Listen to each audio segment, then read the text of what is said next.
যে কীভাবে উল্টালো, ডাইরেক্ট এসে কি গাড়িটা মেরে দিল ওতে পুরো একদম। হ্যাঁ হ্যাঁ, হতে পারে ঘুমিয়ে পড়েছে, না হয় হয়তো রাত্রিবেলা হয়তো মদ খেয়েছিল সেরকম বা কিছু খেয়েছিল আর ঘুমিয়ে পড়ে গাড়িটা যে না পড়লে ওরকম হবে না, গাড়ি যাবে এই দিকে, এই দিকের গাড়ি ওই দিকে চলে গেছে।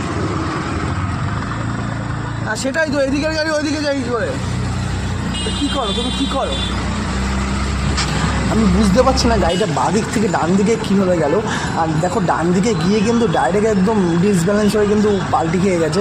আর এই যে ঘরটা দেখতে পাচ্ছ না, এই ঘরটা কিন্তু একদম পুরো গাড়ির সামনের যে পাটটা আছে না, মাথাটা, তো সামনের পাটির উপরে পড়ে আছে একদম।